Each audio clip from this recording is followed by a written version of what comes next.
Chair, kwentuhan niyo naman kami, ano yung layunin nitong Urban Law Solidarity Meeting? Gaano ito kahalaga na may ganito tayong pag-deal?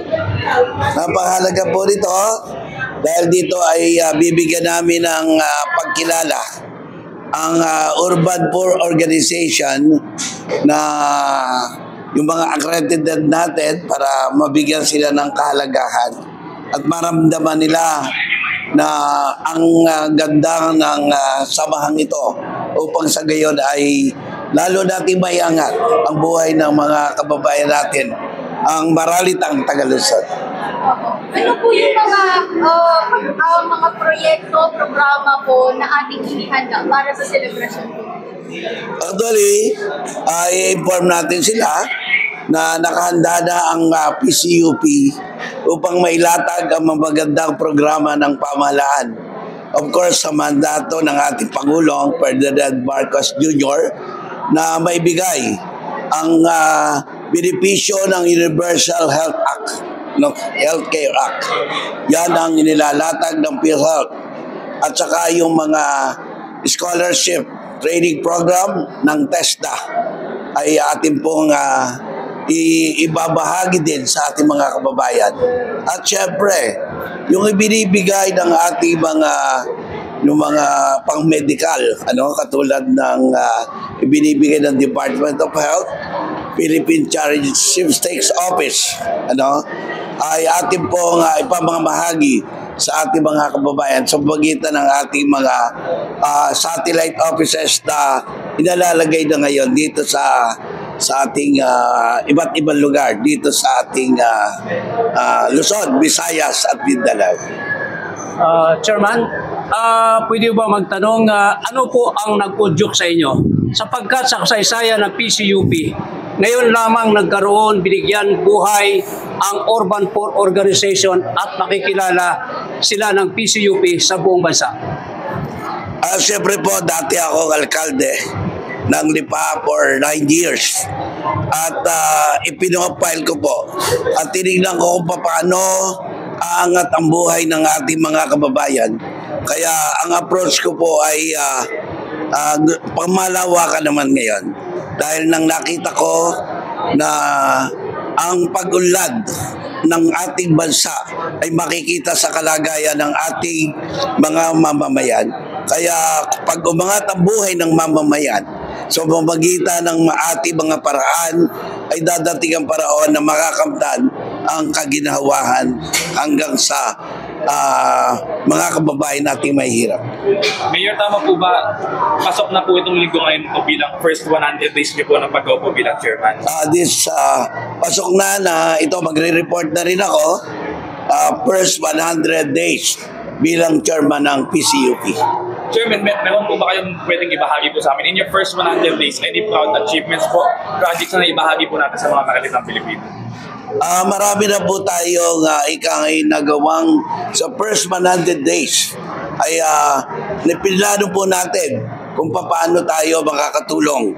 At yan po ay nagawa tayo ng memorandum of agreement sa iba't ibang ahensya ng gobyerno katulad po ng Department of Human Settlement and Urban Development, katulad po ng PhilHealth, Department of Trade and Industry at ang TESDA. Kaya yan pong maraming programa na ilalatag namin ay for implementation na sa lalong madaling panahon. Chairman, meron po ba kayong mensahe sa Urban Poor Organization at sa mamamayan natin sa buong bansa na kung saan itong PCUP ay pinasigla ang inyong programa? Sa ating mga kababayan na hindi pa membro ng Urban Poor Organization, pinadali na po natin para ang mga requirements. Katulad ng dati ay mayroong pang SEC registration at kung ano-ano mga permit galing sa lokal na pamahalaan. Ngayon po hindi na. Wala na po. Basta't kayo ay maging membro ng PCUP upang gayon ay mabigyan kayo ng protection sa seguridad sa lahat ng pagkakataon. Mayor, maraming salamat po for your time and for the interview. Maraming Congrats po for your salamat. first 100 days, Mayor. Thank you po. Marcos Jr. sa pagkilala, nagkaroon po siya ng isang magandang mensahe sa urban poor. At yan naman ay na-publish na sa lahat ng ating pahayagan. Lumabas po ang mga news item, and I'm very thankful dahil sa ating pag-exist, sa ating pagtulong, ay makikita ang recognition at makikita ang full support ng pamahalaan. Ano po? Makikita niya at nakita niya kung ano ang kahalagahan ng organisasyon nito. So sa lahat po ng partner ng Urban Poor Organization, ng ating PCUP, alam ko na nagugulat kayo. Bakit ngayong panahon ito naging agresibo? Alam po ninyo ngayong araw na ito, this is the first 100 days ang ng aking panunungkulan. At sabi ko nga, gusto kong i-report. Pero ayaw ko namang maubos ang oras. No? Isa-summarize ko na lang. Pero ano sa lahat, ay nais ko pasalamatan din. Of course, ang aming ang nagsusupervise po namin sa amin ngayon, ang Department of Social Welfare and Development. No, nandiyan po ang representative natin, si Asek Elaine. Tama ba? And of course, una, nais ko rin pong batiin ang aking mga kasamahang commissioner. Yan po ay alam nyo, bagamat ako ang chairman, CEO, hindi ko po kaya gawing mag-isa ang lahat ng ito. Di ba? Ika ngay sama-sama, tulong-tulong, at yan po ang aking mga commissioner. Nakita niyo naman kung gano'ng mamaya yung isa hindi pa magsasalita pa ikaw mamaya. Pero siyempre, akin pong pinapati ang aking commissioner, Commissioner Ray Galupo. Yan po Yan po ay nag-umpisa pa bilang media man. At of course, siya ay katulong ng ating Pangulo para sa maraming bagay. And of course, ang ating Commissioner, Professor of Law, at yan po ay maraming beses nang napatunayan na maglingkod at ipagtanggol ang mahihirap. Commissioner Attorney Andre Taya. Binabati ko pa rin po, of course, ang ating commissioner, galing po ito sa Bisaya. At siyang laging nandoon, no? At alam ko, nakikita ko naman po paano siya tumulong doon sa Visayas at Mindanao, Mukhang kailangan pumunta pa ako diyan sa mga darating na araw. Okay, Commissioner Remedios yan. And of course, yung bagong-bago din commissioner, halos kasabay ko ito ng umupo. At palagay ko ito ay napakalakas sa Pangulo. Dahil nang biglang nung hinila sa akin ang recommendation, after 1 week, nandiyan na ang appointment. At yan po'y dating konsilor ng Taguig. At alam ko, pagdating ng araw, baka maging alkalde na ito ng Taguig. Pinagmamalaki po ang ating pong bagong-bago ni Commissioner Cheche Gonzales. So, binabati ko po ang lahat ng panauhin na nandito at hindi ko na po isa-isahin. Alam po ninyo, ako po'y dating alkalde ng Luzon del Lipa for 9 years. 3 termino. At ang una ko pong ginawa, kaya napaulan ko ang aming bayan. Alam po ninyo, noong 2009, actually hindi naman po ako taga-Lipa. Ako po'y galing sa bayan ng San Juan.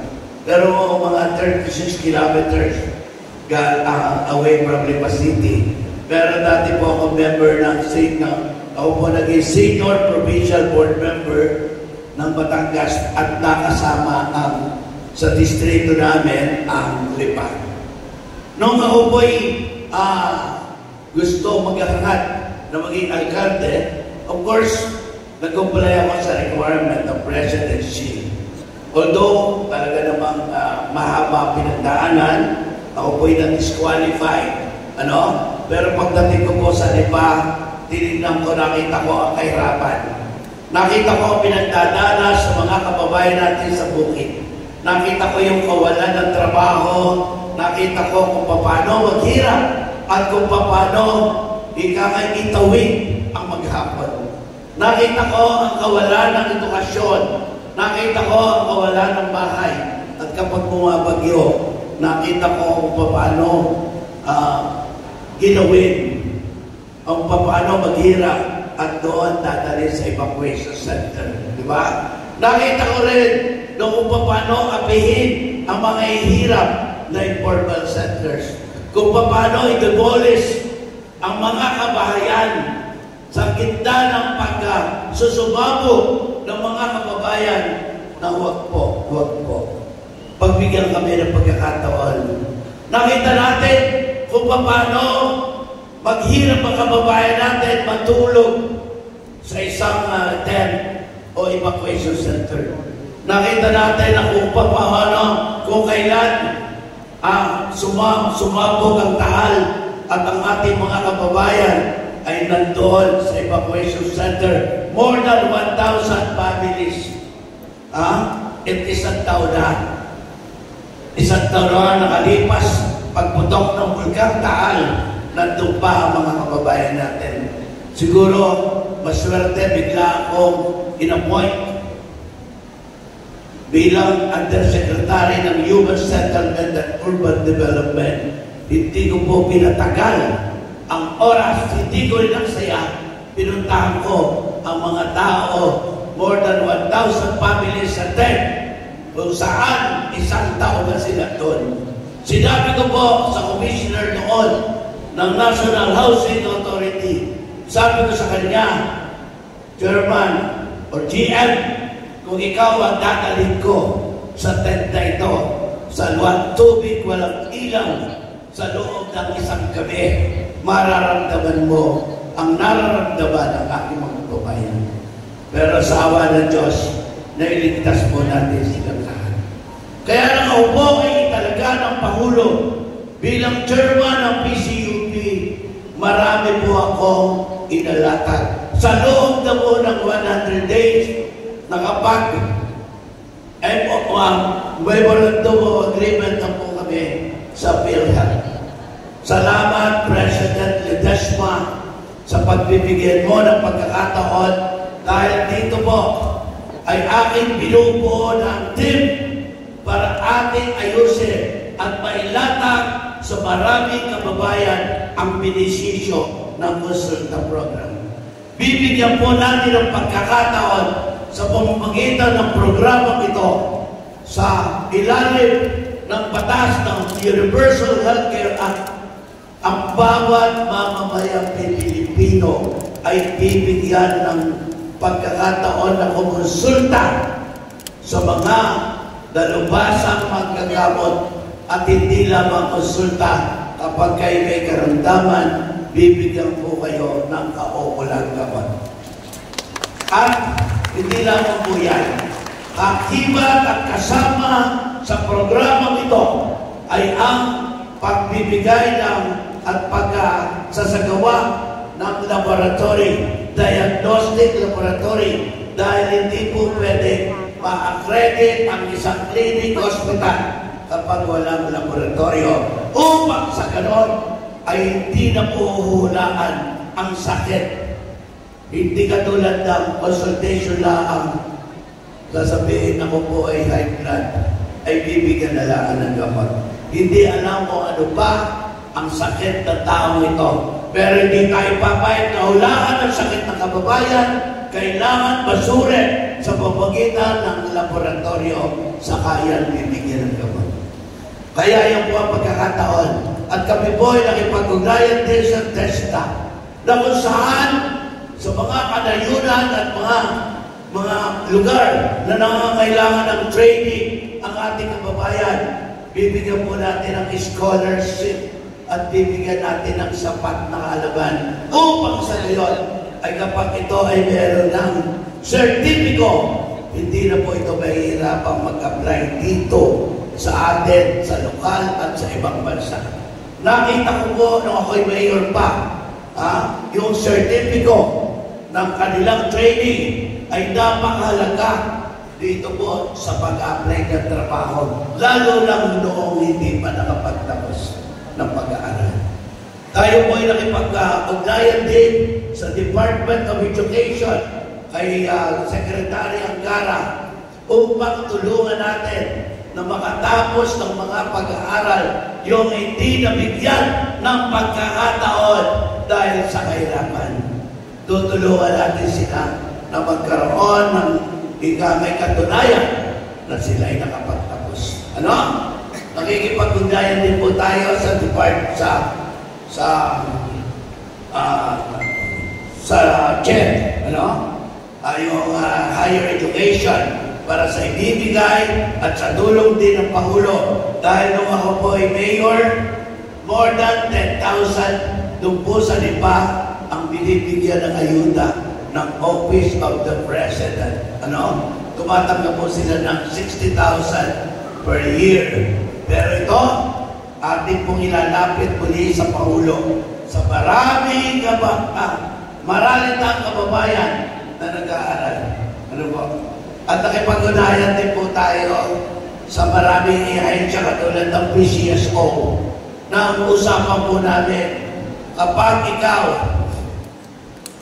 ay nakumpay at kailangan mo nang lumabas, hindi ka na kailangan kumuha ng sertipiko ng e-title, ay ikaw e-title. Automatic, once na ikaw ay member ng Urban Poor, diretso sa PCSO at siguradong ikaw. Nakikipag-unayan din po tayo, katulad ng experience ko nung ako ay nagtayo ng Public Assistance Office sa Calabarzon. Ano? Kapag kayo po ay nakalink sa lahat ng hospital, nakakapagbigay po tayo ng letter of guarantee. Ano? Atin po gagawin lahat yan. Sasabihin natin, ito ba yung duplication o function ng maraming ahensya ng gobyerno? Ito ba ay ikakay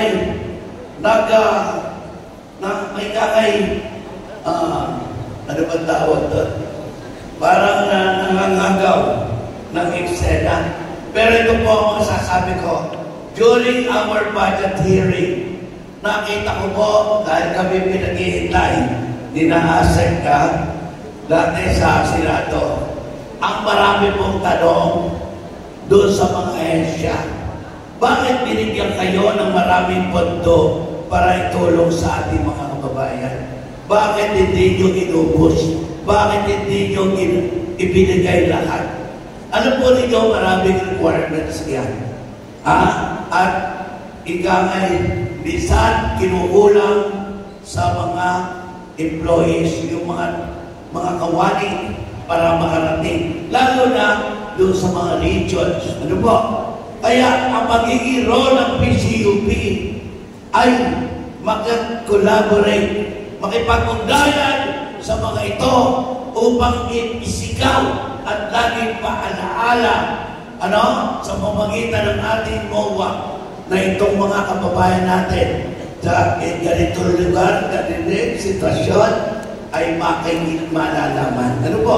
Kaya lang po, sabi ko, ang lahat ng Urban Poor Organization, lahat ng maralitang tagalusod ay dapat lamang makipagtunayan sa ating mga field offices at sa ating mga sakay. Marami na po tayo. Luzon, Visayas at Mindanao. At nagbukas po ako kamakailan lamang sa Calabarzon. Yan po ay satellite office ng PCUP na kung saan yung Calabarzon ay pwede pong lumapit doon, yung mga taga-Calabarzon. Ano po? Yan lang po may report ko sa first 100 days. Ano po? Ngayon, sabi ko nga, ano ba ito? Ano ba kahalagahan ng araw na ito? Ano ba kahalagahan ng Presidential Commission for the Urban Poor? Ano? Sa ika ngay, isang payak na tipak na agency ng government, isang dahil ng titignan nyo po yung karampot na budget, ano? Nang ibinibigay sa PCUP. Sabi niya, marami ang nagtataka. Maraming mga pinuno ng pamahalaan ang nakipag-usap sa akin. With a bigger budget, ang kaliit na budget na ito, sa laki ng programa ng PCUP, paano natin magagampanan? Paano makakaabot ang tulong sa ating mahihirap? Di ka? Pero ito po, bibigyan ko kayo ng example, mga kababayan. Kami po'y lumipat na ng office galing sa Sanimet IT Building sa Quezon Avenue. Lumipat kami ng bago namin opisina dito sa Upper Class Building, corner Scout Reyes. Kung hindi pa po kayo nakarating doon po sa aming inalisan, marami po pumupunta na Urban Poor Organization. At hindi po sila, sabi ko nga, open po ang office namin. Gusto po, example nyo, pumunta kayo, Urban Poor Organization, dito sa Kabaynilaan o sa probinsya. No? Kami po ay tumatanggap ng mga may bisita. Hindi po kailangan ng appointment. Hindi po kayo kailangan ng appointment. Pumunta po kayo sa akin. Ano? Magagalit po ako sa gwardiya o sa mga empleyado ko na hindi kayo makakausap sa akin. No? Wag po kayong mahiya. No? Kahit kayo tapak o wala kayong sinelas o makisin o